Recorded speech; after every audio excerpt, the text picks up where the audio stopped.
امیدوارم که یک جلسه فوق‌العاده داشته باشیم با هم دیگه که نهایتا منجر به پیشرفت شما و کمک به حرکت شما رو به جلو بشه این جلسه. من اول یه توضیحی در خصوص کاری که قرار انجام بدیم بدم بهتون. اول از همه خودم معرفی کنم، شاید حالا یه تعدادی از بچه‌ها خیلی نشناسن. من بخشی هستم، مدیر مجموعه لذت المپیاد و احتمالا منو دیدید البته توی حالا ویدیو یوتیوب که با بچه مدالی گفتگو میکنیم یا وایسم رو شنیدید توی پادکست هایی که میذاریم. ولی به طور کلی بخوام بگم، خب من سال هاست، حدودا دیگه میشه گفتش 7-8 ساله که در زمینه المپیاد زیست دارم فعالیت میکنم و به عنوان مشاور، مدرس، مسئول المپیاد توی مدارس مختلف و شهرهای مختلف، استانهای مختلف حتی حضور دارم و به عنوان مدیر لذت المپیاد یکی از نکاتی که همیشه سعی کردم تیممون بهش توجه کنه و دنبالش باشیم این بوده که واقعا بتونیم ارزش خلق کنیم و محتوای مفیدی تولید کنیم براتون که به کارتون بیاد، استفاده کنید ازش. حالا هر جایی که هستید، در هر شرایطی هستید، هر دسترسی و هر امکاناتی که دارید به همه ابزارهای لازم برای موفقیت بتونید دسترسی داشته باشید و این خلاهایی که حالا متاسفانه توی برخی از نقاط، برخی جاها وجود داره رو بتونیم پوشش بدیم. خب ما در این جلسه قراره بیایم و در خصوص دو گروه از بچه‌ها صحبت کنیم. یک گروه بچه‌هایی هستن که خب تازه مسیر المپیاد رو میخوان شروع کنن و قصد دارن که المپیادی بشن، هنوز به طور جدی المپیاد نخوندن، شروع نکردن به طور جدی، شاید خوندن یه جلد 2 جلد خوندن. و یک گروه دیگه بچه‌هایی هستن که حالا تقریبا 1 سال 2 سال هستش دارن المپیاد مطالعه میکنن و عملاً حالا به عنوان یک المپیادی حرفه‌ای و جدی قرار سال تحصیلی جدید رو شروع کنن و برای المپیاد وقت بزنن. با این توضیح بریم شروع کنیم. در قدم اول بچه‌هایی که میخوان تازه وارد المپیاد بشن باید یه سری نکاتی در خصوص این که اصلا المپیاد چی هست و چه نکاتی داخلش داره رو بدونن. ببینید، المپیاد یک رقابت علمی و خاص در رشته‌های مختلف برای دانش آموزان پایه 10 و 11 در ایران هستش. خب در ایران این شکلی برنامه‌اش، حالا تو کشورهای دیگه مدلش متفاوته. اما در خصوص مزایای المپیاد، خب حالا حتما دیگه کم و بیش این ورانور شنیدید که آقا المپیاد مزایای مهمی داره. مثلا کسی که مدال طلای المپیاد کسب کنه معادل رتبه 1 کنکور در نظر گرفته میشه، از کنکور معاف میشه، هر رشته و دانشگاهی در ایران اراده کنه میتونه بره تحصیل کنه. خب و هیچ منع و مشکلی هم نداره. از اون طرف اگر کسی نقره و برنز بشه یک سهمیه 20% بهش تعلق میگیره که خب سهمیه 20% رو ما اصولاً به عنوان یک سهمیه‌ای میشناسیم که تقریبا میتونیم بگیم 1-0 رتبه کنکور بچه‌ها رو میندازه. حالا اگر خیلی غیر تخصصی بخوایم صحبت کنیم انقدر تاثیرگذار، یعنی کسی رتبهش مثلا 3000 بشه انگار رتبهش شده مثلا 200-300. میتونه یه انتخاب رشته و دانشگاهی داشته باشه که با رتبه 200-300 در حالت معمولی میشه انتخاب کرد. خب اگر رتبهش مثلا 10000 بشه انگار 1000 شده. خب حالا میگم این خیلی غیر تخصصیه. تخصصیش اینه که خب اون 20% سهمیه در واقع معادل اینه که شما 20% ظرفیت داری برای اینکه پذیرفته بشی در اون دسته از دانش آموزان المپیادی در دانشگاه و خب این ظرفیت عملا باعث ایجاد اون موقعیت میشه. اما در خصوص المپیاد و مزایاش وقتی صحبت میکنیم حالا باید یه تقسیم بندی دقیق تری انجام بدیم. ما یه دسته مزایای کنکوری داریم که خب گفتم الان طلا بشی معاف میشی، نقره برنز بشی سهمیه 20% میگیری. یک دسته مزایای غیر کنکوری داریم که خب آقا عضویت در بنیاد ملی نخبگان، آپشن های متفاوتی که میتونه بهتون تعلق بگیره، تسهیلاتی که میتونه بهتون تعلق بگیره، حتی یه زمانی هست شما مثلا میتونی با مدال شدن بری مثلا معلم بشی. خب این هم یک آپشنی که المپیاد بالاخره بهت داده. خب و این میشه سهمیه‌های مدالی. اما یه سری مزایایی داره که دانش آموز المپیادی چه مدال بشه چه نشه از این مزایا بهره مند میشه حتما. مثلا چی؟ مثلا در مورد المپیاد زیست ما میگیم آقا درک عمیق مباحث زیستی، یعنی کسی اگر واقعا المپیاد زیستی باشه، با جدیت تلاش کنه، وقت بذاره، دیدگاهی نسبت به مباحث زیست شناسی پیدا میکنه که خب بقیه بچه‌ها اون دیدگاه رو ندارن. حالا همیشه در مورد کنکور این صحبت در مورد المپیاد زیست هست که المپیاد زیست و اون درس زیستی که توی کنکور وجود داره خیلی با هم دیگه تفاوت دارن و خب ما همین رو رد نمی‌کنیم، یعنی من خودم موافقشم، چون اونجا اصلا یه سری چیزهای دیگه‌ای هدفه، اینجا یه سری چیزهای دیگه‌ای هدفه و این اهداف با هم دیگه بعضا حتی همخونی هم ندارن. مثلا اونجا شما باید دنبال قیدها باشی، دنبال تک تک کلمات کتاب باشی، به صورت کلمه به کلمه حفظ باشی، ولی خب توی المپیاد زیست ما مفاهیم برامون خیلی مهمتره، اینو ما جلوتر توضیح میدیم. ولی نکته که وجود داره اینه که خب آقا شما وقتی یه مبحثی رو میخونی، میفهمی و عمیق یاد میگیری. به عنوان مثال مثلا میگم ما در مورد تنفس توی کتاب درسی زیست شناسی یه دونه فصل تنفس داریم که در کتاب دهم قرار گرفته و در المپیاد ما یه فصل مثلا 4 تا فصل توی کتاب گایتون داریم، بعد توی کتاب برنولوی فصل داریم براش، بعد مباحث مرتبط باش خیلی خونده میشه. یعنی عملا اون درکی که شما توی المپیاد نسبت به مبحث تنفس پیدا میکنی قطعا توی زیست کنکور قرار نیست پیدا کنی و خب این درک بهت کمک میکنه که بعداً بتونی زیست کنکور رو هم راحت تر مطالعه کنی. درسته اون مدلش فرق داره، این هم مدلش فرق داره، ولی خب بالاخره این درک عمیقه به این مسئله کمک میکنه. یه موضوع دیگه وجود داره، یه ویژگی خاصی دارن بچه المپیادی، شاید دیده باشید خیلی ما المپیادی داریم که برگشته به کنکور، حالا یا بدون مدال یا با مدال نقره و برنز و توی کنکور موفق بوده، یعنی رتبه 2 رقمی 3 رقمی خوب تونسته کسب کنه. این علت داره، همینجوری شانسی به وجود نمیاد. علتش چیه؟ عادت به مطالعه. بچهای المپیادی یک عادتی دارن برای مطالعه کردن. مثلا من همین الان با بچه‌ای که دارم صحبت میکنم و مشاور دارم، خب الان توی این برهه تابستون که هستیم، اگر مثلا تازه المپیاد رو شروع کرده باشه روی 5-6 ساعت مطالعه با هم دیگه میریم جلو. اگر طولانی مدت از شروع المپیادش هم گذشته باشه، الان دیگه کاملا حرفه‌ای شده باشه، داره روزی 10 ساعت مطالعه میکنه تو روز تعطیل تابستونش. در صورتی خب قطعاً شما بین دانش آموزان کنکوری کمتر از 1% افراد رو میتونید پیدا کنید که این حالت رو داشته باشن، ولی دانش آموز المپیادی باید این حالت رو داشته باشه. پس این عادت به مطالعه کار سختیه، ولی برای بچهای المپیادی بر اثر این تکرار و تمرینه راحت میشه. خب شما میرید تو سال 12، حالا ان که نمیرید، همینجوری طلا میشید، اصلا سال 12 نیاز نباشه بگذارید، ولی میرید تو سال 12 میبینید که مثلا طرف چقدر برای اینکه بخواد در طول روز 3 ساعت مطالعه کنه به زحمت میفته، خسته میشه، جا میزنه، اصلا تمرکز نداره، بازدهیش میاد پایین، یه وضعیت خیلی ناجوری میشه. ولی خب توی بچه المپیادی این اتفاق نمیفته. مورد سوم بحث تفکر نقاده، تفکر نقد کننده. ما حالا اینو همین الان میگم چون تو جلوتر تو مباحثم برام مهمه. ببینید بچه‌ها، همین الان اینو خوب به خاطر بسپارید، ما برای مطالعه المپیاد زیست نیاز به درک چرایی مطالب داریم. ما دنبال حفظ کردن نیستیم، برخلاف این تصوری که میگن زیست شناسی همه میگن حفظ کردن فلان. نه، درسته، رد نمی کنم که ما مباحث حفظ کردنی هم داریم، 20% 25% مباحث چیزی هستن که اصلا کاملا باید حفظ بشه، اصلا کاریش نمیشه کرد، تحلیل خاصی حتی شاید نشه در موردش ارائه داد، ولی اکثریت مباحثی هستن که تحلیلی هستن و ما دنبال چرایی هستیم. چرا این اتفاق میفته؟ مثلا شما توی کتاب درسی همیشه خوندید که آقا مثلا X اتفاق میافتد. خب ما توی المپیاد میایم میگیم اگر ایگرگ اتفاق بیفتد ایکس هم اتفاق میافتد. توی المپیاد هم ایگرگ برامون مهمه، هم ایکس برامون مهمه. خب تو وقتی میگی ایکس اتفاق میفته، چرایی اتفاق افتادن ایکس رو نمیدونی و فقط حفظ میکنی که ایکس اتفاق میفته، ولی وقتی داری از دیدگاه المپیادی نگاه میکنی چرایی مهم میشه. حالا اینو چرا گفتم؟ چون میخواستم برسم به تفکر نقاد. تفکر نقاد یعنی تفکر نقد کننده، یعنی تفکر چرا پرس.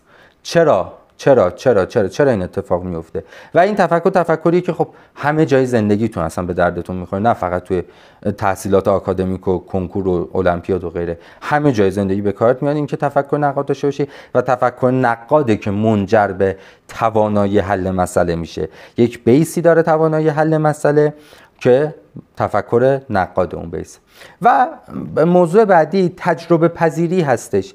بچه المپیادی با تجربه، خیلی ساده بخوام بگم خیلی با تجربه تر از بچه های کنکوری هن. چرا؟ چون مطالعه کردن، چالش های زیادی داشتن. مثلا یه دانش آموز کنکوری میگه آقا من الان این فصل ریاضی رو نمیفهمم، اینو چیکار کنم؟ در صورتی که یه المپیادی واقعا با یه مبحثی، با شاید یک صفحه از یک کتابی یه دفعه 2 روز درگیر بوده و زجر کشیده، فهمیده، یاد گرفته و الان بلده چطور باید مباحث رو یاد بگیره، بلده چطور باید رفرنس بخونه، چطور باید سوال حل کنه. اینها پوینت های مثبتی هستن که بچه المپیادی دارن. و شرط اصلی ورود به المپیاد زیست که قطعاً علاقه مهمترین شرطی هستش که شما باید برای ورود به المپیاد زیست داشته باشی.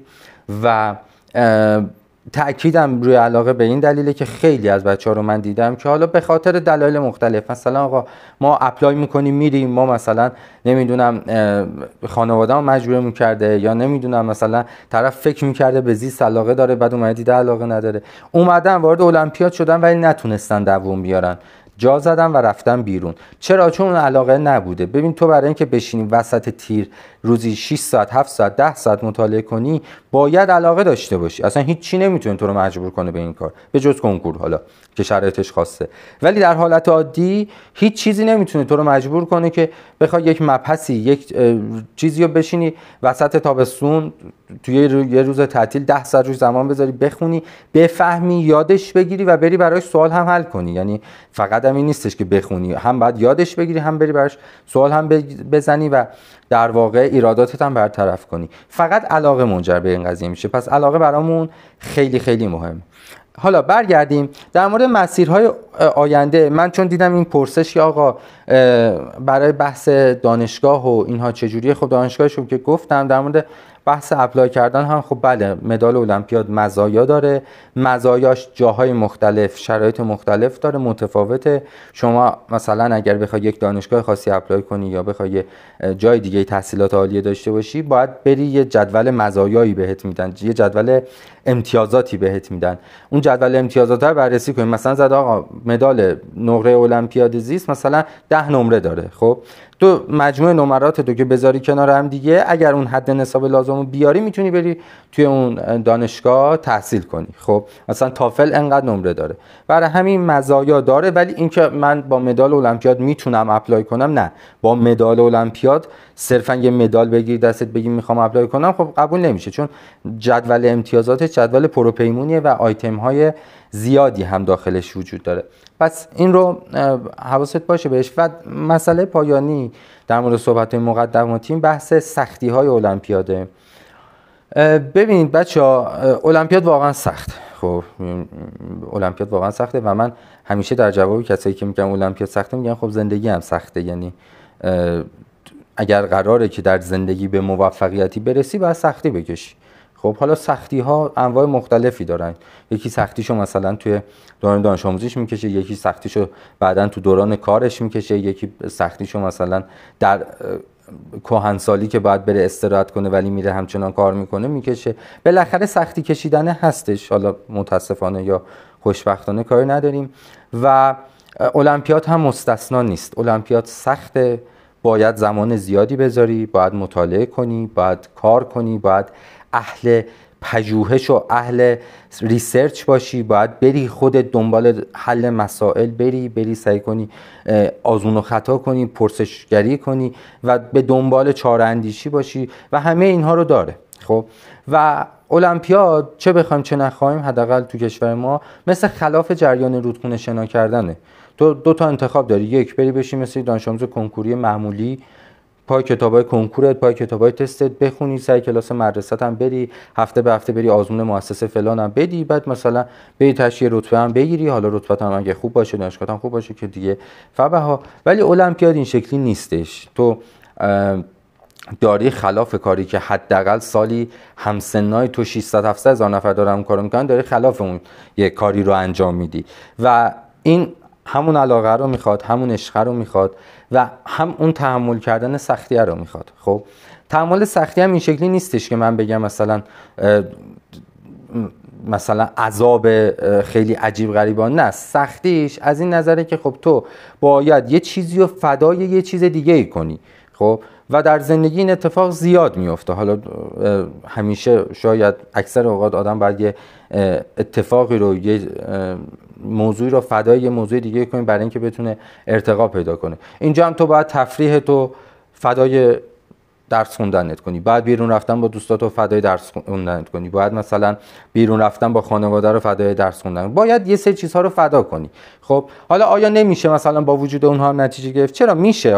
منظورم این نیستش که دیگه هیچ وقت تفریح نکن. حالا جلوتر میگیم. مثلا من خودم همیشه تاکیدم اینه که آقا حتما یه بازه مشخصی در طول هفته باید برای تفریح و استراحتت وقت بذاری، ولی در کل اون شرایطی که شاید حالا تا قبل از این داشتی یا شاید در بقیه همسن و سالای خودت ببینی که آقا مثلا یکی میاد خونه، مثلا فرداش تکلیف داره، خب 2 ساعت مشقاشو انجام میده، مینویسه و تموم، بعد میره دیگه دنبال بازیش و دنبال تفریحش و اینها.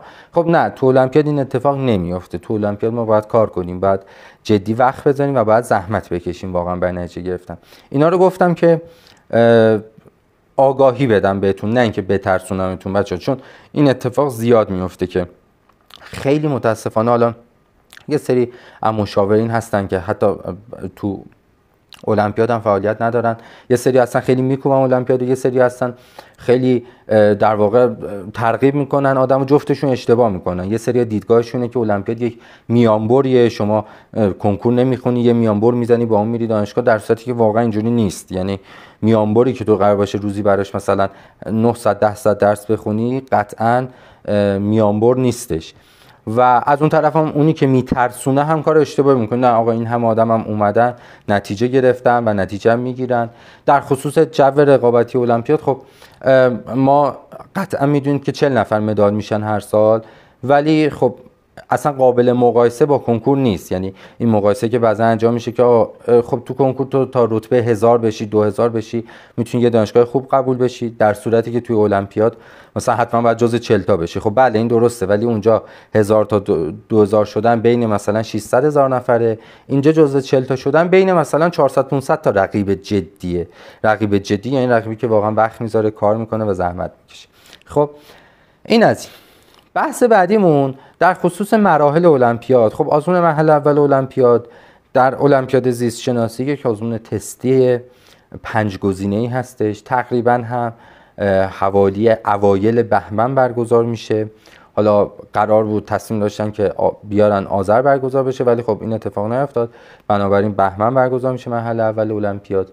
و توی این آزمون 1000 نفر 1500 نفر پذیرفته میشن. امسال فکر کنم 1400 نفر پذیرفته شدن در کل کشور. خب المپیاد بچه مرحله استانی و نمیدونم منطقه‌ای و اینا نداره، المپیاد کشوریه. خب در کل کشور اصلا مرحله اولش کشوری. 1400 500 نفر قبول میشن. در مرحله دوم از این تعداد 40 نفرشون پذیرفته میشن که خب این 40 نفر اصولا همگی مدال میگیرن و از مزایای مدال میتونن استفاده کنن و وارد یک دوره به نام دوره تابستان میشن که توسط خود باشگاه دانشپژوهان جوان برگزار میشه این دوره و الان هم داره برگزار میشه. اتفاقا از همین دوشنبه هم کلاس‌ها شروع شد، یعنی بچه‌ها که مرحله 2 قبول شدن میان تو این دوره شرکت میکنن و نهایتاً یه سری کلاس، بعد یه سری آزمون، بعد اعلام نتایج، مشخص شدن رنگ مدال بچه‌های المپیادی که خب افرادی که طلا بشن وارد دوره تیم میشن. ما توی زیست 8 تا طلا داریم که از این 8 تا طلا 4 تا طلا وارد دوره تیم میشن و راهیابی پیدا میکنن به المپیاد جهانی. در المپیاد جهانی هم که حالا رقابت شرایط خاص خودشو داره. خب نکته که وجود داره، یه سوالی مثلا همین الان یکی بچه‌ها پرسید، زهرا جعفری زاده، هر کی مرحله 2 قبول شه مدال میگیره. بله، در 99% مواقع این اتفاق میفته. حالا اون مثلا 1% شرایط خیلی خاصیه که یه فردی مثلا اگر باشه هیچی از المپیاد ندونه، هیچی هم نخونه، شانسی مرحله 2 قبول بشه، بعد بیاد شانسی هم بره تو دوره و تو دوره هم تلاش نکنه، اون مثلا ممکنه که مدال بهش ندن. خب ولی 1 در مثلا 100 نفره این اتفاق، خیلی چیز نگران کننده ای نیستش و جای نگرانی نداره در واقع. بریم یه ذره صحبتامون رو حالا دیگه تخصصی‌تر و حرفه‌ای‌تر کنیم دیگه. اینا همش تا اینجا صحبتایی که من کردم مقدمات بود. سعی کردیم در مورد مقدمات صحبت کنیم، ضمن اینکه حالا مهمان‌های عزیزی هم داریم. این مهمان‌ها هم به جمعمون اضافه میشن و قراره اونها هم توضیحات خیلی مهم و مفیدی براتون بدن در مورد مسیر کلی یادگیری در المپیاد زیست. ببین بچه‌ها، خب ما وقتی در مورد المپیاد زیست صحبت می‌کنیم، احتمالاً اولین کلمه‌ای که بعدش به گوشمون میخوره و به ذهنمون آشنا میاد کمپله. ما کتاب‌هایی داریم به نام کتاب‌های زیست شناسی کمپل، یک منبع، حالا منم اینجا دارمش ولی خب دیگه نمیارم، یک منبع زیست شناسی عمومی هست که 7 جلد این کتاب‌ها و هر جلدش هم به یک مبحث خاصی اختصاص پیدا کرده: بیوشیمی، سلول مولکولی، ژنتیک، فیزیولوژی، گیاهی و حالا تکامل و سیستماتیک و اکولوژی و غیر. خب این کتاب مهمترین کتاب المپیاد زیست، در عین حال پایه‌ای ترین کتاب المپیاد زیست و در عین حال اولین کتابی که در المپیاد زیست همه باید مطالعه کنن کتاب کمپل. خب یعنی هم اولینه، هم پایه‌ای ترینه، هم مهمترینه. شما وقتی وارد المپیاد میشی، قبل از خوندن هر منبع دیگه‌ای باید با کمپل وارد درگیری و چالش بشی و کمپل رو شروع کنی. خب در خصوص کمپل این نکته وجود داره که الان مثلا کمپلی که توی بازار موجوده کمپل 2020 آخرین در واقع چاپی که ازش منتشر شده و آپدیت ترین کمپل هم هستش که خب ترجمه هم شده به چندین زبون، به چندین توسط چندین انتشارات مختلف فارسی زبون ترجمه شده و منبع بسیار مهمی هم هست. در خصوص اینکه ما کمپل رو با چه سرعتی و چطور باید مطالعه کنیم، من یک مقدمه میگم، بعد یه سری جداولی میخوام بهتون نشون بدم. مقدمه‌ای که میخوام در موردش صحبت کنم چیه؟ ببینید بچه‌ها، در المپیاد زیست این که من بیام یک نسخه‌ای برای همه بپیچم، خب بگم آقا همه باید برید اول مثلا فصل 1 کمپل رو بخونید، بعد برید فصل 2 کمپل رو بخونید، نه این شکلی نیست. خب در المپیاد زیست از این چارچوب‌های این شکلی ما پیروی نمی‌کنیم. خب یک سری اصول کلی داریم ما، ولی این که من بگم آقا همه باید این کارو کنن، اگر تو این کارو نکنی اشتباه کردی، خب دیگه نتیجه نمیگیری، این شکلی نیستش به هیچ عنوان. در خصوص این که ما کمپل رو با چه ترتیبی و به چه شکلی هم مطالعه کنیم، شیوه‌های مختلفی هست. الان جدولی که بهتون نشون میدم یک مدل تقسیم بندی برای کمپل داره. یک مدل دیگه اینه که مثلا شما کمپل رو از فصل 1 شروع کنی بخونی تا فصل 56 که میشه فصل پایانی جلد 7. خب از اول تا آخر شروع کنی همینجوری بخونی. آیا بده این کار؟ خیر. آیا اینکه من مثلا شروع کنم فصل اول هر کتاب رو بخونم بده؟ خیر. چرا؟ چون جلدهای کمپل هر کدومشون یه مبحثی رو شروع میکنن. مثلا جلد 1 بیوشیمیه، جلد 5 گیاهیه، جلد 6 فیزیولوژیه. خب قاعدتا اینها اونقدری با هم دیگه کانکشن ندارن،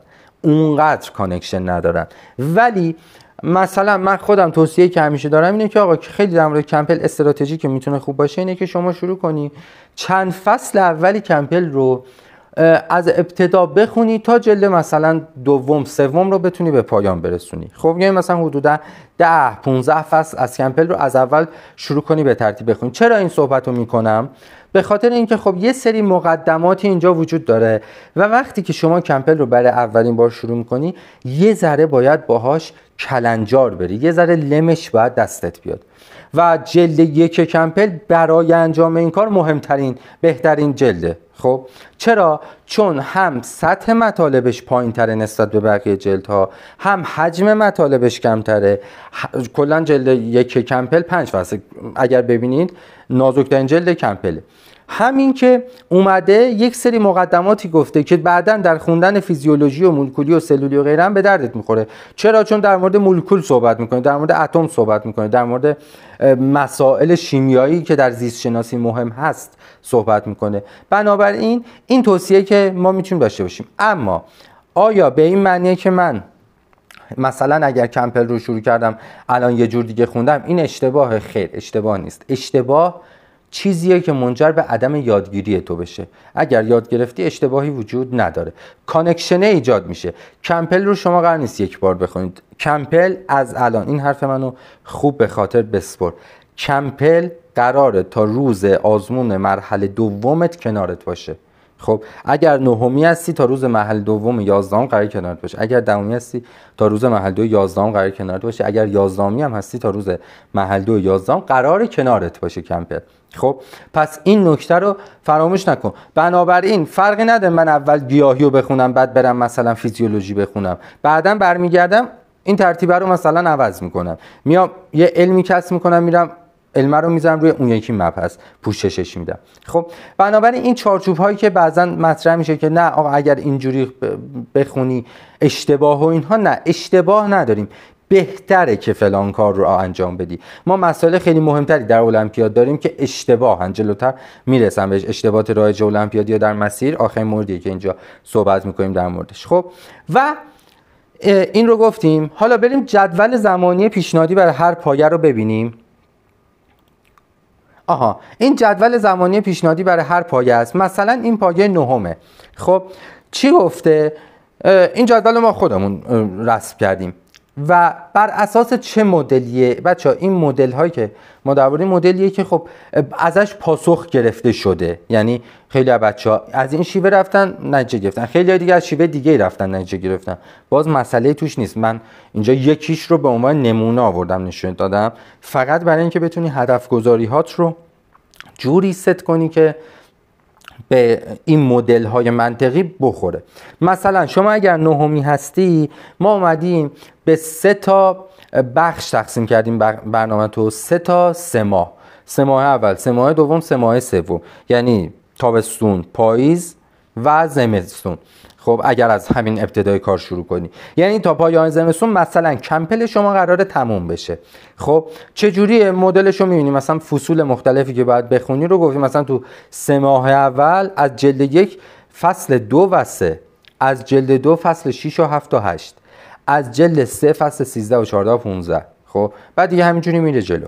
خب در 3 ماه. ببین این مبتنی بر این قضیه است که دانش آموز نهمی خب سطح مطالعات قبلیش تا پایه 8 بوده و براش کمپل کتاب سنگینیه، هم به نظر سنی هم از لحاظ تجربه مطالعه مباحث سنگین‌تر و چالش‌های بزرگتر. مثلا دانش آموزی که نهم به دهمه این امتحان نهایی گذرونده، خب و مباحث نهم هم سنگین‌تر بوده نسبت به هشتم، حداقل یه ذره از این حیث پیشرفته تره. پس چیکار کنم؟ من از نهم شروع نکنم برم از دهم شروع کنم؟ خیر، شما باید از نهم شروع کنی. اگه الان نهم هستی نباید این فرصت رو از دست بدی، ولی باید سرعت مطالعات رو جوری تنظیم کنی که توش اضطراب، عجله نباشه، با آرامش بخوای پیش بری. کمپل مهمه که خوب یاد گرفته بشه، باید روش وقت بذاری، باید باهاش درگیر بشی. اگر نهمی هستی این وقتی که باید روش بذاری بیشتر هم میشه. خب یعنی این تصور رو از الان میخوام داشته باشی که آقا من قرار نیستش بریم مثلا کمپل تو 2 ماه ببندیم، خب بعد بریم منابع تخصصی رو بدو بخونیم بعد تمام. نه، بیس ما اگر شکل بگیره، شما هم قدرت یادگیری مباحث تخصصیت بهتر میشه، هم سرعت یادگیری مباحث تخصصیت بیشتر میشه، همه چی اصلا بالاتر میره و خیلی قضیه متفاوت میشه. خب پس این یک مدل تقسیم بندیه که حالا مثلا من با دانش آموز مشاوره دارم، آیا از این مدل استفاده میکنم؟ خیر، قطعا خیر. این مدل یک چارچوب کلیه. من میام و با دانش آموز یک مسیر رو امتحان میکنم. مثلا میگم آقا ما 2 هفته با هم دیگه میخوایم بریم جلو، شما روزی 1 فصل کمپل بخون. اگر رسید خوند و اوکی بود، خب چرا من مثلا نیام تو 2 ماه کمپل رو تموم کنم براش؟ خب مثلا 4 ماه 2 دور مطالعه نذارم براش. خب این بستگی دیگه به پتانسیلی که شما خودت نشون میدی و مقدار زمانی که میتونی بذاری، شرایطی که داره و این عوامل تعیین کننده است. خب یکی هستش میگه آقا من کلاس مدرسه هم دارم، حتی تو همین تابستون نمیتونم مثلا روزی 2 ساعت بیشتر وقت ندارم برای المپیاد بذارم. خب اون قضیهش یه جور میشه، این یه جور دیگه میشه. پس این رو مد نظر داشته باشن بچهای نهمی که قرار به عجله نیستش. ما اگر الان از ابتدای نهم از همین تابستون داری شروع میکنی، این پیش زمینه ذهنی رو داشته باش که حتی اگر 9 ماه خوندن کمپل برای من زمان ببره، باز هم زمان زیادی نیست و قابل قبول این عدده. اما بچه پای دهم، خب مثلا ما با بچه پای دهم مدل برنامه‌ریزیمون اینجوریه که میایم مثلا توی 3 ماه این برنامه ریزی رو انجام میدیم. خب مشخصه دیگه، مثلا توی هفته اول ماه اول چه فصلایی باید خونده بشه، توی هفته دوم چه فصلی، توی هفته سوم چه فصلی. باز آیا از این سریعتر نمیشه رفت؟ چرا میشه رفت؟ من الان یه چیزی دیدم اینجا، این شماره فصل ها نخورده، حالا اینو ما حتما اصلاح شدهشو براتون میفرستیم. البته خیلی هم باز میگم قرار هم نیست طبق این جدول پیش اینا، فقط برای اینه که شما شکل بگیره ذهنت که آقا چه چارچوبی مناسبه و قابل قبوله. در پایه دهم دانش آموزی که از الان داره شروع میکنه، خب واضحا خیلی خوبه که بتونه تا پایان تابستون کمپل رو تموم کنه. ولی مسئله که وجود داره اینه که ما باید یه ذره دیدگاهمون وسیع‌تر باشه. ما فقط قرار نیست کمپل رو بخونیم و دیگه هیچ کاری نکنیم. بعد از اینکه شما مثلا چند فصل از کمپل خوندی، یواش یواش حل سوال میاد خودشو نشون میده تو برنامه. خب کم کم کم کم بعد حل سوال وارد برنامه‌ات کنی. بعد یه ذره که رفتی جلو، مثلا یه منبعی ما داریم تو المپیاد زیست به نام ژنتیک از دیدگاه حل مسئله. این کتاب نوشته آقای ساسان امینی، طلای دوره 1 المپیاد زیست شناسی که طلا جهانی زیست هم هست، الان ایران نیستن، و یه کتاب فوق العاده مفید، مبحثش هم ژنتیک کلاسیکه و خیلی هم پایه توضیح داده. بنابراین مثلا یه مقدار که توی کمپل جلو رفتیم، جلد سوم کمپل که مطالعه شد، ما کم کم وارد این کتاب هم میشیم و اینم موازی با کمپل پیش میبریم. خب بنابراین الان اگر دانش آموز دهمی هستی، فقط باید ایدت این باشه که من، و تازه شروع کردید، باید ایدت این باشه که من تا پایان تابستون کمپل رو بتونم تموم کنم، کامل یک دور مطالعهش کنم، در کنارش حل سوال و حالا اگر شد مطالعه مثلا رفرنسی مثل ژنتیک از دیدگاه حل مسئله هم داشته باشم. خب این برنامه قابل قبولی میتونه برات باشه. اما در مورد دانش آموز پایه 11، در مورد پایه 11 من یه ذره اینجا صحبتم بیشتر هست از حیث اینکه اصلا کلا چی کار کنیم. اینجا بگید بچه ها کسی از 11 داریم کسی که وارد پایه 11 بشه و بخواد تازه شروع کنه؟ خب 1 2 3 4 5 6 7 آره زیادن بچه ها. خب بچه های پایه 11 که تازه میخوان المپیاد رو شروع کنن، یه سری بچه هم اینجا حالا من میشناسمشون 10 ساله داره المپیاد میخونه، بازم نوشته من. خب بچه پای 11 که میخوان المپیاد رو تازه شروع کنن، بچه بعد حواستون به این نکته مهمی باشه. ببینید شما باید فول تایم المپیاد بخونی. یعنی چی؟ یعنی اگر الان روزی هستی که روز خالیته، روز آفته، مثلا همین تابستونته، باید 10 ساعت رو مطالعه کنی. خب اگر روزی هستی که کلاس مدرسه داری، باید 5-6 ساعت رو مطالعه کنی المپیاد. زیر این اعداد بیاد، خب بسیار کارت سخت میشه. خب ببین نمیگم غیر ممکنه، نمیشه فلانا، نه سخت میشه. ببین آزمون مرحله دوم المپیاد یک آزمون تحلیلیه. ما آدم داریم فقط کمپل خونده رفته قبول شده، زیادم هستن. خب آدم داریم 20 جلد 30 جلد 40 جلد کتاب خونده قبول نشده.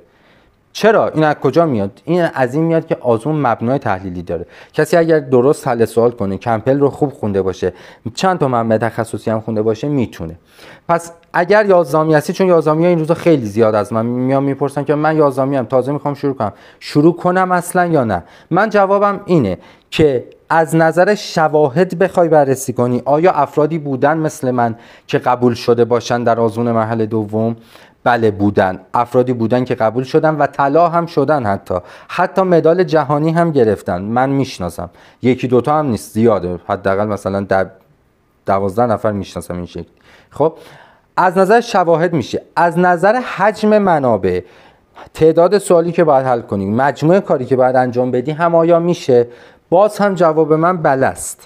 یعنی شما اگر بخوای کمپل خوب بخونی، رفرنس های تخصصی هم بخونی، مرور هم بکنی، حل سوال هم بکنی، به شرط اینکه واقعا وقت بذاری، در پایه 11 زمان بذاری، کار کنی و با جدیت پیش ببری کار رو، شانس قبولی در مرحله 2 رو داری. خب و میتونی نتیجه بگیری. حالا پس آیا من توصیه میکنم که اگر 11 هستی المپیاد شروع کن یا شروع نکن؟ نه، این دیگه دست من نیست. این کاملا بستگی به خودت داره، بستگی به شرایط خودت داره. آیا میتونم نمیتونم، اصلا مدرسه‌ام چجوریه. یه سری هستن یه مدرسه سمپادی هستن مثلا که اصلا واحد المپیادم نداره، روی کنکورم بسیار تاکید داره و میگه الا بالله مثلا باید هر روز بیای امتحان بدی، روزی 2 ساعت مثلا باید بشین درس بخونی برای درس مدرسه و خب من نمیتونم. خب پس به نظر من تو اگر وقتت رو برای المپیاد نذاری بهتره. چرا؟ چون اتفاق بدی که میفته، اتفاق ناراحت کننده که میفته اینه که یه زمانی شما وقتت رو اینجا میذاری اونجا هم میذاری، از هر دو میمونی. خب و این فرصت حیف میشه. ولی باز بچه‌ها به انتخاب این که من المپیاد بخونم یا نه، یه بخشیش عقله، یه بخشیش منطقه، یه بخشیش احساسه. همه این عوامل باید دست به دست هم دیگه بدن. خب من خیلی هستم مثلا باشون صحبت میکنم تهش مجابش میکنم نخون، خیلی هستم باش صحبت میکنم تهش مجابش میکنم بخون. خب اینها باید دست به دست هم دیگه بدن، در کنار هم دیگه شما تصمیم بگیر. یه زمانی هستش آدم میگه آقا من عطاشو به لقاش میبخشم، درست خیلی دوست دارم المپیادو ولی میدونم که نمیرسم، بیخیالش. یه زمانی هم نه، یکی میگه آقا این هدف رو من باید بهش برسم و حتما روش وقت میذاره، کار میکنه و حالا اگر نتیجه بگیرم که دیگه خیلی عالی میشه. پس در مورد بچه 11 این صحبت مفصلیه که آیا من المپیاد بخونم یا نه. اول از همه من توصیه اینه که خب شرایطو کامل بررسی کن. بعد اگر هم خواستی بخونی، منطقی که باید داشته باشی اینه که با توجه به اینکه 11 هستی، ببین بالاخره یه ذره تو پای دهم هر چی هم نباشه بالاخره 100 صفحه زیست شناسی تو پای دهم خوندی. حالا درسته شاید خیلی هم کامل و مفید و کمک کننده نباشه ولی بالاخره 100 صفحه خوندی، یعنی میتونی نسبت به 1/9 یا نسبت به 1/10 با سرعت بالاتری کمپل رو مطالعه و تموم کنی. خب و روی کمپل زمان بذاری. پس این کاملا بستگی به خودت داره، بستگی به شرایطت داره. اگر بتونی کمپل رو پیش ببری خیلی عالی میشه. توی مثلا بازه 1.5 ماه 2 ماه تمومش کنی و دیگه بعد از اون سریع منابع تخصصی رو شروع کنی و کار رو ببری جلو. خب این از این. پس در مورد 11 دیگه من صحبتی از این بابت ندارم دیگه. اینجوری نشه که بندازی گردن زمونه که آقا مثلا من اگر زودتر میفهمیدم شروع میکردم اینجوری میشد اونجوری میشد. هنوز هم میشه زمان گذاشت و نتیجه گرفت ولی کار سخت داره قطعا. اینم از این.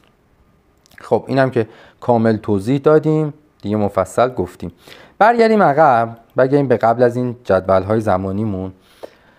خب یه سوالی الان پرسید و اتفاقا من هم الان بهش رسیده بودم. آقا در مورد منابع ما چه منابعی باید بخونیم؟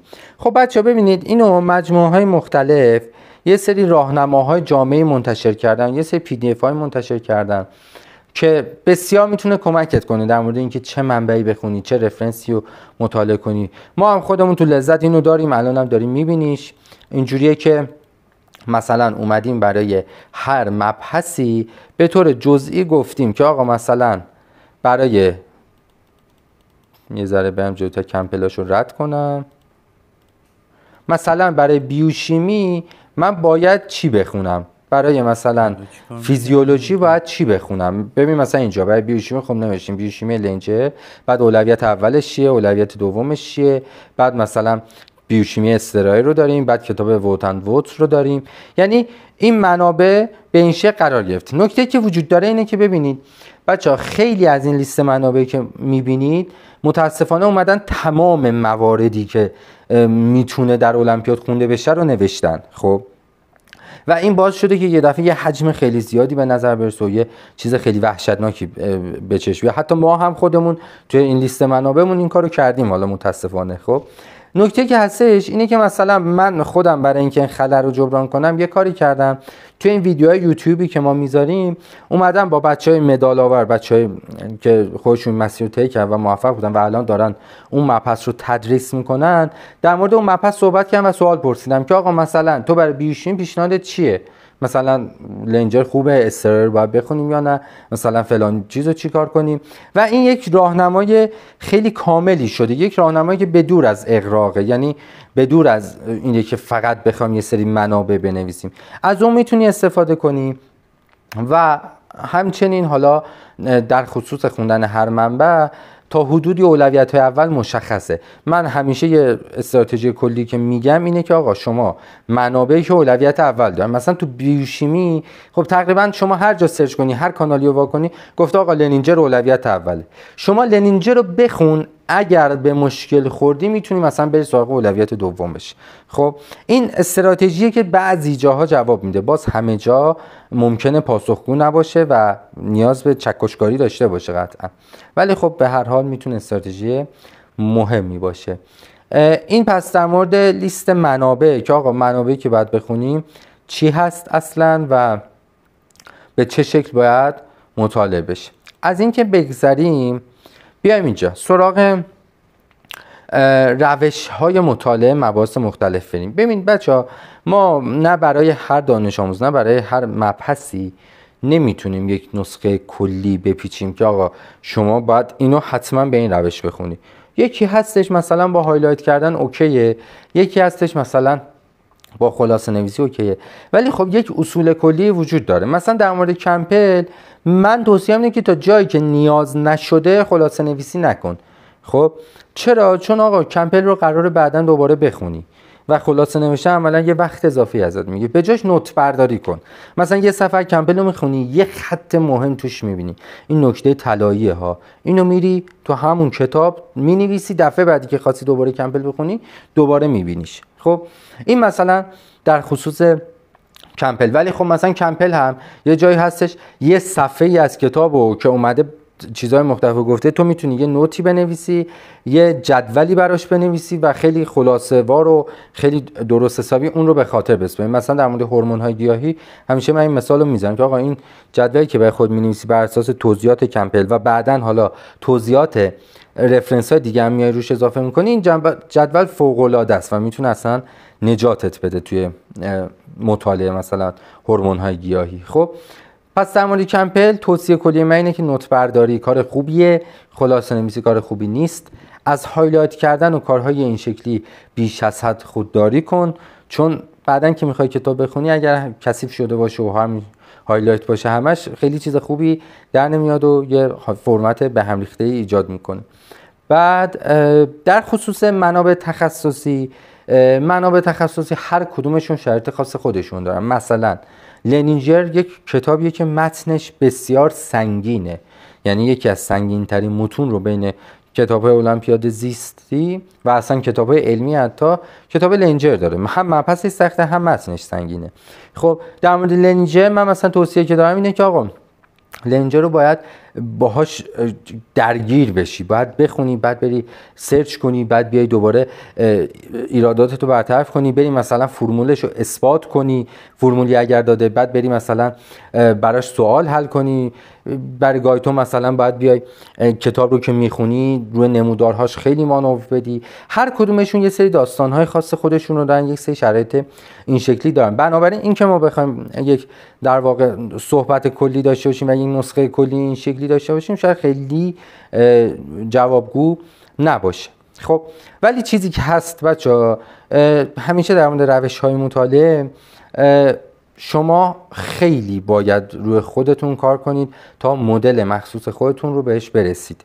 اون شیوهی که براتون بهتر از همه پاسخگوه و منجر به نتیجه و جواب میشه رو باید بهش برسید. خب پس در مورد المپیاد هم همین شکلیه، یعنی این چارچوب ها وجود داره که آقا این کارو کنی بهتره، ولی باز یه مقدارش رو باید خودت بری درگیر بشی و این چالشه رو خودت تجربه کنی. خب من خیلی صحبت کردم، الان آقای خرمی هم هستم، فکر میکنم خوبه که بریم یه بخشی از صحبت رو با آقای خرمی ادامه بدیم.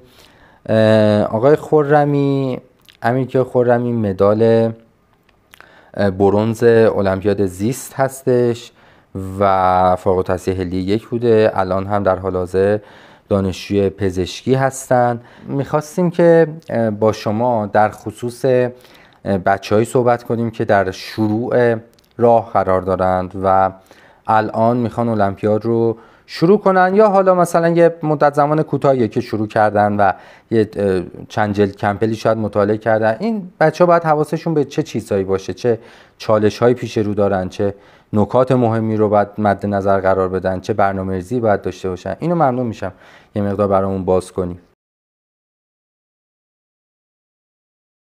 ببخشید من کمی سرما خوردم، شاید صدام بد باشه، ولی کم نه بچه المپیاد زیست که از تا الان حالا شاید میذاره دیده باشید یکی از متنوع‌ترین المپیادهای از نظر مباحث و رشته تو تمام المپیاد هاست. و نکته که خیلی مهمه اینه که اولین دیدی که هر کسی وارد المپیاد زیست میشه اینه که بعد بتونه این تنوع رو هندل کنه. شاید خیلی مثلا با این دید بیاد که مثلا از یک شاخش خوشش بیاد، چه از یک شاخه دیگه خوشش نیاد و با این دید وارد بشه، ولی کم بعد حواسش باشه دیگه، چون تا آخر تمام این مسیرهایی که می‌خوایم وارد بشیم اینه که بعد تسلطش رو تمام این زیر شاخه هاش رو به حد مطلوب برسونه. نکته دیگه که خیلی تو المپیاد و تمام المپیادها بسیار مهم و مورد نظره اینه که استمرار در موندن تو این مسیر و پافشاری و خوندن و اینکه کنار نزنی توش همیشه خیلی مهمه. خیلی به خاطر اینکه کلا المپیاد در اوایل مسیر به خاطر اینکه کاملا با فاز کنکور فاصله داره و یه ذره سنگین‌تر نسبتا تو اوایلش، خیلی‌ها زده میشن، خیلی‌ها ادامه نمیدن و اون لذت اصلی المپیاد رو از دست میدن و حالا بعضیا در اوایل مسیر این چالش رو رد میکنن و حالا وارد مسیر شدن ادامه میدن، ولی که در ادامه مسیر در مثلا نهم اگر هستن در اواسط نهم یا دهم هستن در اواسط دهم دچار یک ضعفی توی مثلا از نظر ذهنی میشن. کسایی معمولا موفق بودن که این مسیر رو ادامه دادن یا به نتیجه رسیدن که تونستن این ضعف ذهنی رو که معمولا تو حالا ادامه مسیر برای کسی به وجود میاد رو رد بکنن. حالا چه جوری؟ یا با دادن انگیزه، یا با پشتکار زیاد و یا با حالا با هر انگیزه شخصی که داشتن از این عبور کردن. پس یکی از مهمترین نکاتی که با ما در المپیاد زیست به خصوص داریم اینه که استمرار داشته باشه اون تلاشی که ما میکنیم، اون کاری رو که انجام میدیم و خلاصش این. یکی دیگه از مهمترین علت، یعنی یکی از مهمترین چالش هایی که در المپیاد زیست وجود داره به خاطر پراکندگی و هم متنوع بودن مباحثش، خیلی آدم رو برنامه ریز میکنه برای ادامه مسیر. یعنی یکی از المپیادهایی هست که اصلا کلا کمک میکنه که ما برنامه نویسیمون برای زندگی حتی خیلی پیشرفت بکنه. یعنی اینو داشته باشید که اگر ما مثلا در المپیاد زیست گام برمی‌داریم در سال دهم، در سال 11 هر چی جلوتر میریم، به خاطر اینکه هم تسلطمون بیشتر میشه، هم کلا آشناتر میشیم، یعنی برنامه ریزی برای زندگیمون هم افزایش پیدا میکنه. پس یکی از مهمترین چیزهایی که حالا کسایی که میخوان کلا المپیاد رو شروع بکنن اینه که باید برای اون درس خوندنشون، برای کلا کار کردنشون توی اون حوزه برنامه‌ریزی دقیقی داشته باشه و اصلا المپیاد ناخودآگاه این برنامه‌ریزی رو به شما القا میکنه. شما اگر حتی با مدال یا بی مدال از این فضا خارج شید، نسبتا یک ذهن منظم و برنامه‌ریزی دارید. این هم از این نکته. یکی از نکات قابل توجه اینه که بچه‌ها خب گهگاهی سوال می‌پرسن، چون المپیاد زیست المپیاد 2 ساله است، یعنی هم دهم میشه آزمون داد، هم 11 میشه آزمون داد. بعضی واسهشون سواله که آیا مثلا همیشه باید 11 مدال شد، آیا دهم نمیشه مدال شد. نکته‌ای که هست اینه که بستگی به خود آدم داره و بستگی به توانایی داره. بعضی از آدما هستن که یعنی نه که فقط صرفا که زودتر شروع کرده باشه قطعا قراره مدال بشه تو دهم و اونی که دیر شروع کرده نه اصلا راه نداره. یعنی این قطعا تاثیر داره ولی که تاثیر 100% نداره. بستگی به بازدهی خوندن و همون برنامه‌ریزی که گفتم اواسط صحبتام به اونا خیلی وابسته است که آدم اگر بتونه برنامه‌ریزی دقیقی داشته باشه، توی درس خوندنش بازدهی بالایی داشته باشه، حتی تو تایم‌های کمتر کمک بکنه که به نتایج بهتری برسه. مثلا کسایی که دهمن، نهمن، اگر از همین الان با بازدهی خیلی خوب و برنامه‌ریزی خیلی دقیق درس بخونن، احتمال اینکه دهم هم مدال بشن هم بسیار زیاده. من خودم هم کسایی بودم که دهم مدال شد و خیلی از دوستان من هم هستن که دهم مدال شد. پس چیز غیر ممکنی نیست دهم مدال شدن، صرفا بستگی به اون بازدهی درس خوندن داره. حالا تا بازدهی رو گفتم، به این نکته هم بپردازیم. یکی از چیزهای خیلی خوبی که المپیاد به آدم یاد میده، اصلا المپیاد زیست، اینه که بتونیم توی هر درسی که میخونیم، تو اون ساعتی که واسش وقت میذاریم، بازدهی بهتری داشته باشیم.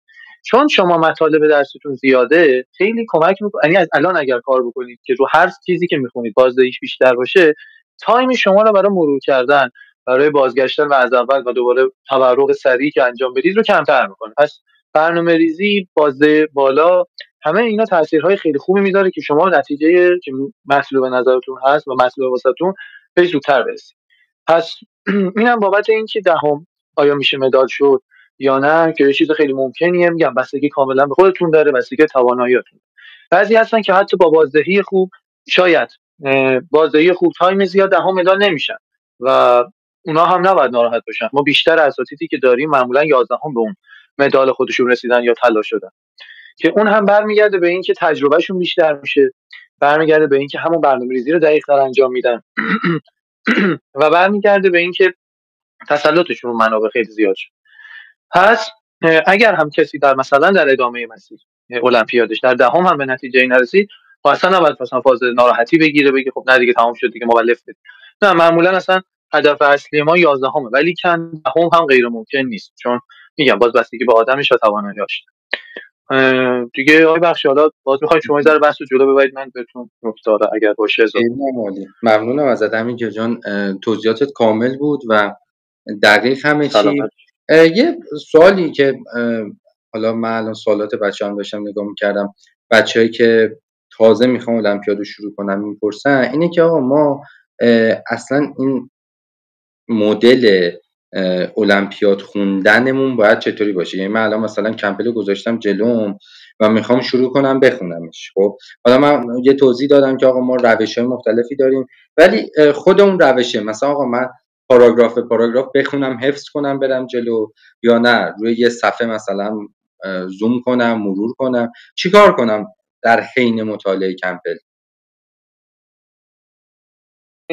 این سوالیه که باز هم سوال برای شروع کار که سوالای خیلی خوبیه که خیلی بیشتر بچه‌ها هم میپرسن و خیلی یعنی جواب خیلی سختی هم نداره. یعنی معمولا از اساتید مختلفی هم که حالا اصلا من خودم دوره المپیاد پرسیدم اینجوری بود که خیلی خیلی خیلی وابسته به اصلا خوندن اصلا از کلاس اول دبستان خودتون داره. یعنی مثلا اینکه خودت چجوری درس می‌خونی. مثلا آدم هست که پاراگراف به پاراگراف می‌خونه، بازدهی بهتری داره، حالا همون فرد رو مثلا با 1000 تا روش و مقاله بهش بگی یه صفحه بخون برو صفحه بعد، دیگه اون بازدهی رو قدیم داشت رو نخواهد.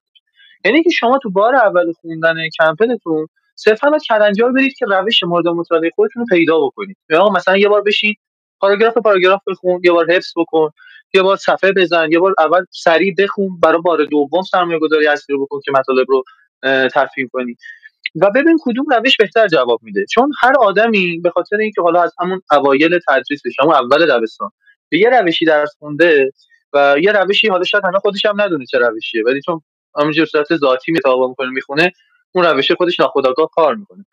الان اگر بخواد روش جدیدی را بندازه شاید هم خوب باشه، ولی اون تایم بره، یعنی اونم بعد زحمت بکشه دوباره مسیر رو اوکی بکنه. ولی که خب الان خودش تست بکنه ببینه ما پاراگراف برم صفحه به صفحه برم چیکار بکنم، خودش یواش یواش دستش میاد که چه جوری باید این کارو بکنه. پس فکر بهترین کارا اینه که شما برای بار اولی کمپل که دارید میخونید بیشتر دیدتون رو روی این بذارید که یک رفرنس خوندن رو یاد بگیرید. یعنی اصلا زیاد مهم نباشه واسه تو این کمپلی که یه دور خوندید مثلا قرار باشه 100% کمپل رو بفهمید. من همین الان میشه بار 500 که کمپل خوندم هنوز 100% کمپل رو نمیفهمم، ولی که این بار اولی که شما میخونید فقط میشه مثل ترازگیری، مثل تست که آقا من اولا رفرنس خوندن چجوری بخونم، برای اولین بار دارم کتاب سنگین رو میخونم.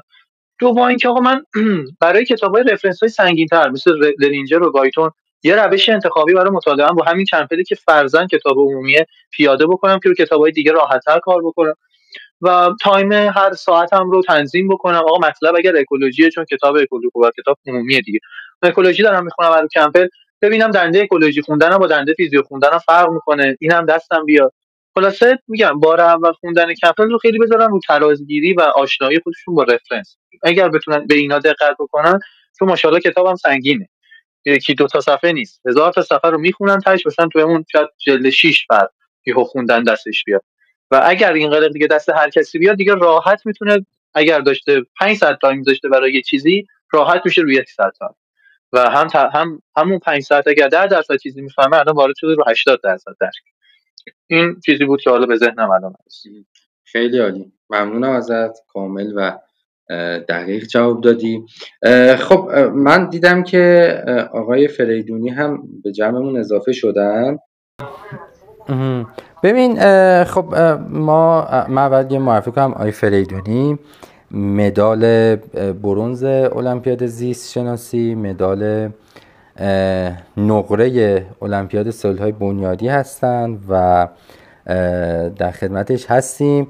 من قبل از جلسه حالا هماهنگی که با هم داشتیم می‌خواستم اگر بشه در خصوص بچه‌های صحبت کنیم که الان یه جورایی رسیدن به وسط مسیر، شاید بهترین اسمی که میشه براش گفت وسط مسیر باشه و در ادامه قراره برم مثلا وارد پایه 11 بشم، به صورت جدی‌تر المپیاد رو دنبال کنم. حالا ما میگیم 11 به خاطر اینکه خب بچه‌ای که از 9 شروع کردن بعد وارد 10 شدن، اینا چون تو 9 اصولا حجم مطالعات خیلی زیاد نیست، 9 و 10 عملا یکی حساب میکنیم. ولی دیگه اگر حالا مثلا از 10 هم شروع کرده باشی یا 9 شروع کرده باشی، الان مثلا وارد 11 بخواید بشید، دیگه عملا در اواسط مسیر هستید و به پایان به در واقع سال پایانی دوران المپیاد خودتون رسیدید. من میخواستم ببینم که خب این بچه‌ها باید چه برنامه‌ای داشته باشن و چی کار کنن و حالا به طور کلی چه هدف گذاری داشته باشن، اصلا چه در واقع استراتژی بچینن برای خودشون و تلاش کنن که به چه اهدافی برسن.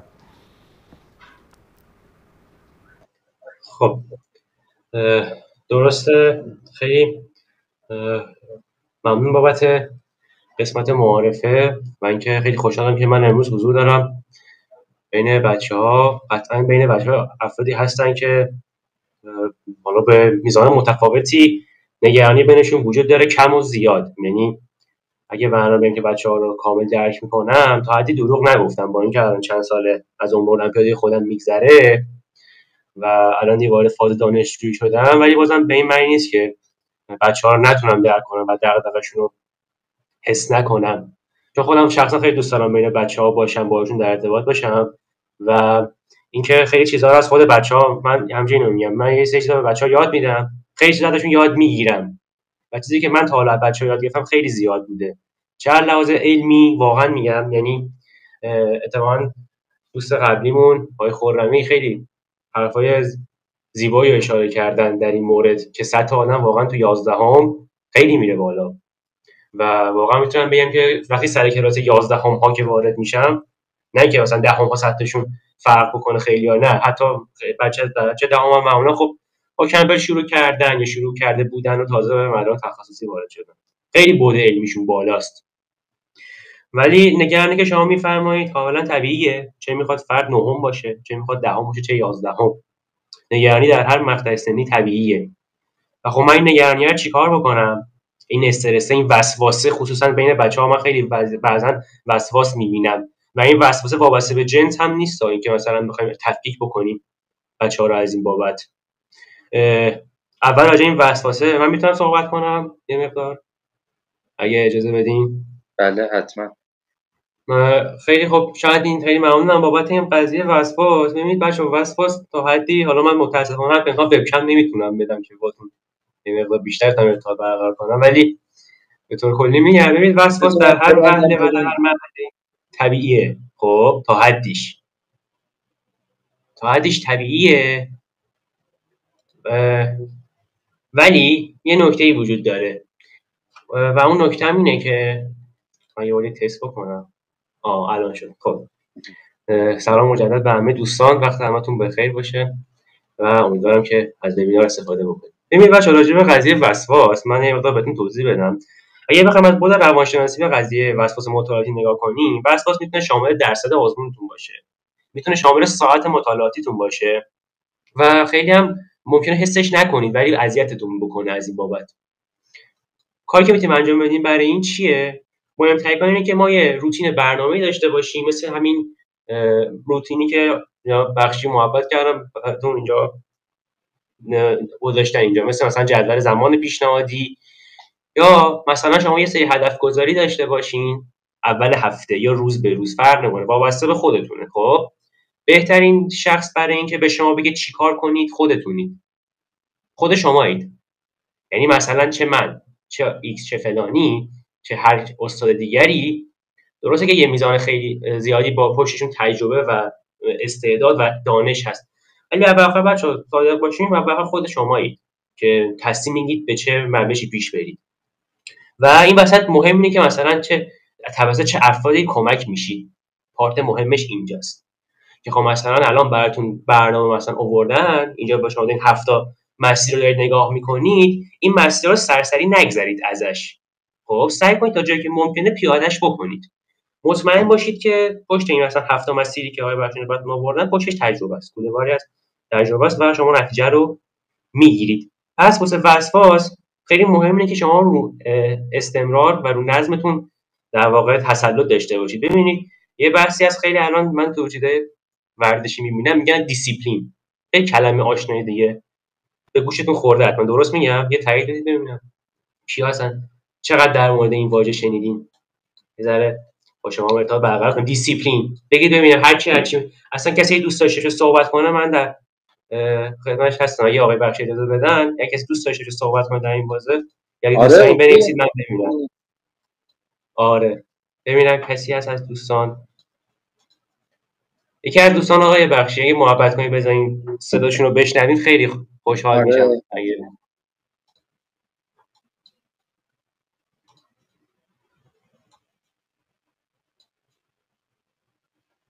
خب چقدر دارم افرادی میبینم که با این واژه آشنان. خب قبل از این دوستمون توضیح بده عزیزان چقدر به این ما یه بحثیم یه واژه رو میدونیم یه بحثیم چقدر بهش عمل میکنیم. شخصا بگید چقدر خصوصیه دیگه فقط ما میبینیم چقدر به این قضیه پایبندیم و چقدر بهش عمل میکنید، چقدر دیسیپلین رو دارید تو المپیاد. خب آقای لطفی، آقای معین جان لطفی بفرمایید. آره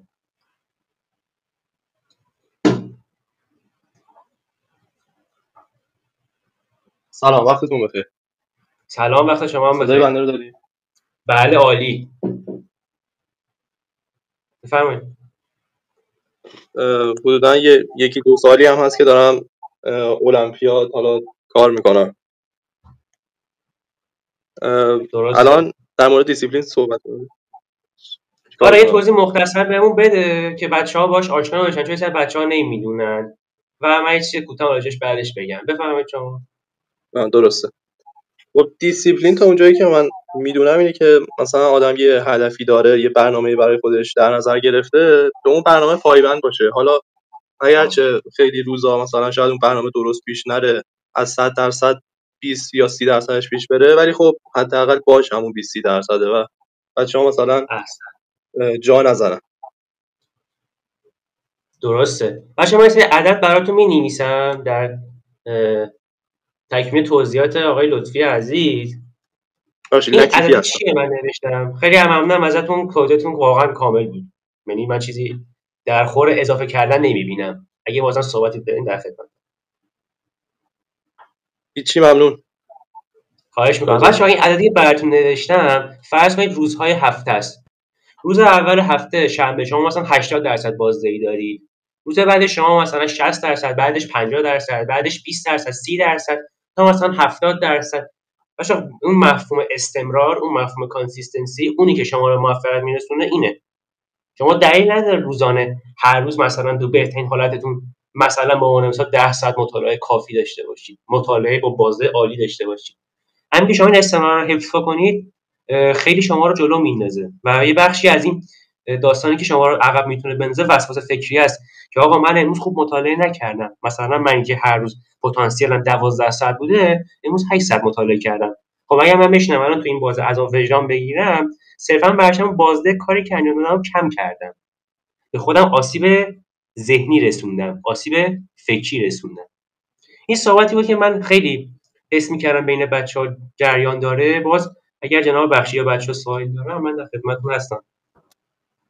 ممنونم آریان جان، خیلی عالی و کامل. من فقط یه نکته که دارم اینه که ببین الان این مسئله رو حالا مطرح کردی. الان سوالی که پیش میاد اینه که خب ما چجوری به این دیسیپلین باید برسیم؟ خب یعنی مثلا آیا تمرینی وجود داره؟ آیا میشه کار خاصی کرد؟ چون مثلا آقا همه میگن که خب تو بعد انقدر بخونی، بعد ساعت مطالعات اینجوری باشه، بعد اینجوری باشه، ولی آیا تمرین خاصی داره؟ کار خاصی میشه کرد برای ایجاد دیسیپلین؟ تمرین یا مثلا کار خاص انجام بدیم؟ آره.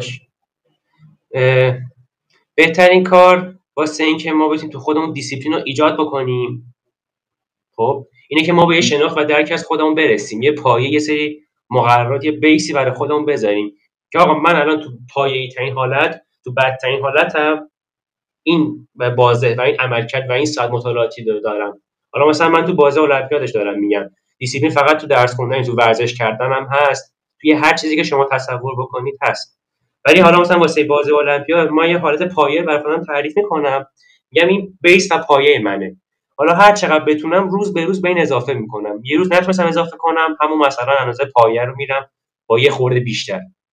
ولی هیچ موقع سعی میکنم از اون حالت پایه‌ای که هست که برای خودم چیدم از اون حالت پایین‌تر نیام، مگر موارد خاص که مثلا خدای ناکرده یه موقع فرد بیمار میشه، یه موقع مثلا اتفاقی میفته. خب ما که هر روز به اتفاقات خودمون نیستیم که، یه مقدارم این بحث رو باید در نظر داشته باشیم. ولی بهترین کار اینه که ما برای خودمون یه هدف گذاری بکنیم که بدونیم مثلا دنبال چیم، ما واسه چی اومدیم داخل المپیاد، میخوایم چیزی یاد بگیریم، دنبال این هستیم که از لحاظ علمی آدم متفاوتی باشیم. ببینید مثلا آقای خرمی، من صحبتتون رو گوش می‌کردم، خیلی کامل گفتم بچه المپیاد واقعا وقتی که خارج میشن از اون مرحله المپیاد از سال 11 به بعد افراد کاملا متفاوتی ان. یعنی چون من هم بین بچه المپیادی بودم، هم سال 12 فضای کنکور رو دیدم، از لحاظ ذهنی خیلی این بچه‌ها با هم تفاوت دارن. فکر می‌کنم بچه‌ها که از اول کنکور خوندن یا بچه‌ها که از اول با المپیاد کار می‌کردن، این به نظر من یه بخشش به خاطر اون دیسیپلین است که اون بچه‌ها داشتن. بله کاملا هم عالی. ممنونم ازت آریان جان، لطف کردی. آقای متولی منش هم اضافه شدن به جمعمون. پرام جان صدات هست الان؟ سلام، صدا من هست؟ بله بله، سلام، وقتت بخیر باشه. خیلی خوشحالم بچه در جمعتون هستم و خب خیلی در واقع بچه ها قبل از من تقریبا خیلی کامل و جامع صحبت کردن. تقریبا خیلی از عملا اساس کاری که وجود داره در شروع کار المپیادی، حالا ادامه دادنش از هر کجای این مسیر طولانی که هستید رو گفتن. خیلی بحث مهمی آقای فریدونی مثلا مطرح میکنن. این بحث دیسیپلین واقعا چیزیه که خیلی خیلی اساسی و خیلی مهمه. و خب حالا من یکم ادامه بدم این حرف آقای فریدونی رو، خصوصا ابتدای شروع کارتون که خب حالا هر جا از المپیاد در واقع این حرف قابل امتداد بهش. اگه دارید تخصصی‌ها رو میخونید حالا، یا اگه در واقع اصلا کمپل رو دارید شروع میکنید، یه بحث خیلی مهمی که وجود داره اینه که خب شما دارید یه جورایی یک سبک زندگی، یه جورایی یک لایف استایل جدیدی رو برای خودتون در نظر میگیرید با توجه به انتخابی که کردید در واقع برای 1 سال یا حالا 2 سال آینده، یا حالا اگه از نهم شروع میکنید 3 سال آینده‌ای که حتی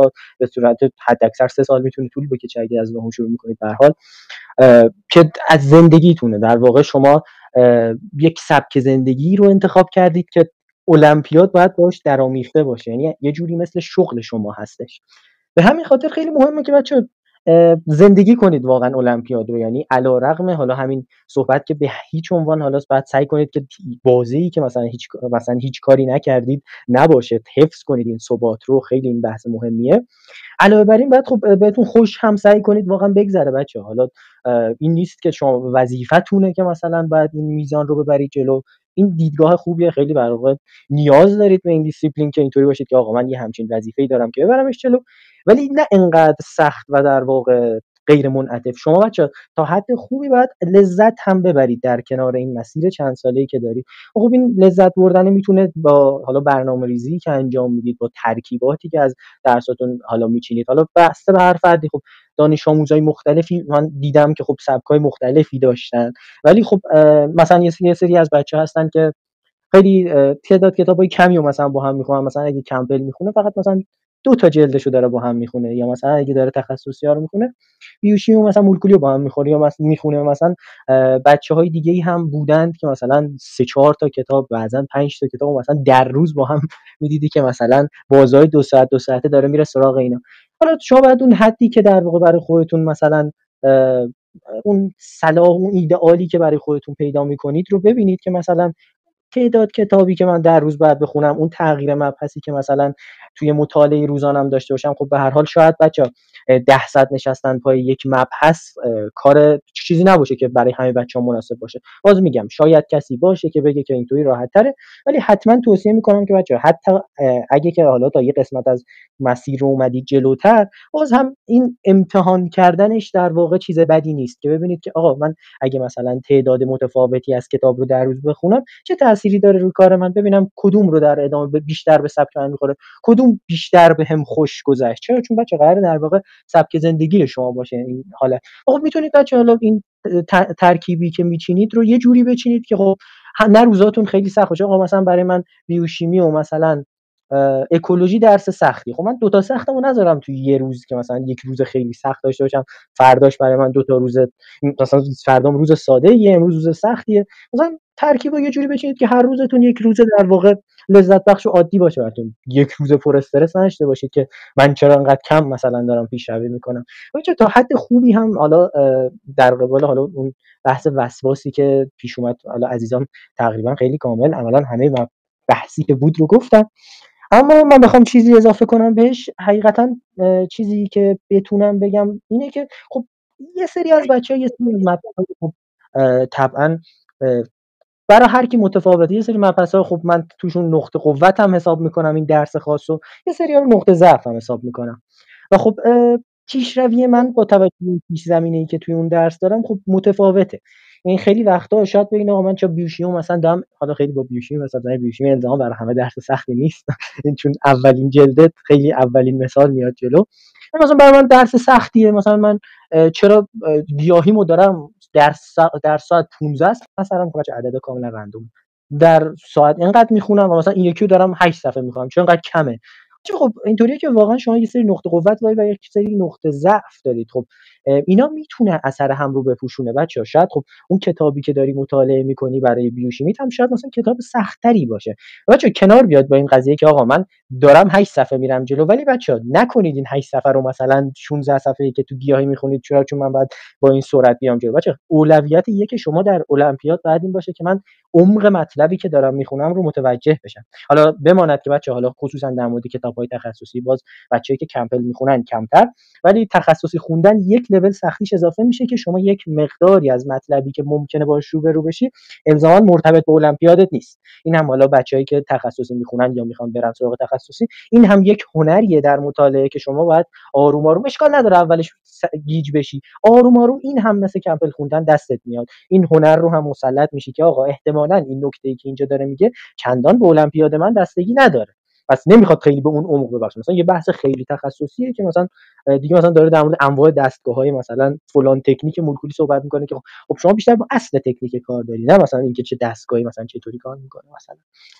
و خب همچین بحثی وجود داره که شما بچه‌ها باید حالا بدونید اگه والا بحث تخصصیه که چه چیزی رو خیلی بعد عمق بدید، چه چیزی رو عمق ندید، ولی در مجموع این عمق خیلی مهمتر از وسعت بچه‌ها. شما بخواید در مورد المپیاد صحبت کنید، هزاران کتاب، هزاران رفرنس مختلف وجود داره که میتونم بگم اصلا تو 10 سال اخیر توی دوره یا به هر حال یک مرحله از المپیاد اسمی ازشون برده شده. و خب شما نمیتونید بچه برای هر کدوم از اینا برید اون کتاب خاصش رو بررسی کنید و مثلا 10-15 سال زمان نیاز دارید، نه 2 سالی که مثلا دارید برای المپیاد یا بعضا 1 سالی که زمان دارید. بس خیلی چیز مهمتر اینه که بچه‌ها تو همین رفرنس هایی که دارید مثل کمپل که خب رفرنس اصلیتونه، یا مثلا تخصصی هایی که خیلی در واقع پرت نیستن، خب اینو احتمالاً خود آقای بخشی میتونه خیلی بیشتر راهنماییتون کنه در این زمینه. حالا راهنماهایی که خود ایشون در واقع توی کانالشون گذاشتن خیلی در واقع مفید میتونه باشه براتون. ولی بدونید که در چه چیزی در واقع شما مهمه که خب مطالعه کنید و اون عمق لازم رو ببخشید به خودتون. یعنی حالا اتفاقا ابزارهای مختلفی هم الان در دستتون هست در واقع برای کلنجار رفتن به اون مطلبی که دارید که میتونه خیلی در واقع کمکتون کنه، مثلا خیلی AI هایی که هستن مثلا چت جی پی تی و حالا این چیزایی که هستن، شما قسمتی از کار رو مثلا خوب احساس می‌کنی متوجه نمیشی، میتونی واقعا با همچین ابزاری بحث کنی که اون عمق لازمی که داری مطمئن باشی که حالا متوجه شدی. بچه‌ها این حالا باز میگم این خود مطالعه کردن خودش انگار یک درس جداه که شما هر چقدر بیشتر توش پیش میرید تجربه بیشتری کسب میکنید. یعنی نگران نباشید که من چرا دارم اینطوری میخونم. حالا قطعا ممکنه نیاز داشته باشید به کمک خارجی، ولی تا حدی هم به مسیری که خودتون دارید پیش میگیرید اعتماد کنید که این وسوسه اذیتتون نکنه. شما آروم آروم متوجه خیلی از مسائل میشید در حالا مسیر مطالعه‌ای که دارید. اگر نشدید و خب دیدید وارد یک حالت پاتولوژیکالی شدید یا حالت بیمارگونه‌ای در مطالعاتتون شدید، قطعا نیاز به کمک خارجی هم خواهید داشت. ولی میگم به طور کلی یکم به خودتون زمان بدید که به دست بیارید که من چطوری باید مطالعه کنم، من قلقم چیه، چطوریه و همه این صحبتایی که وجود داره.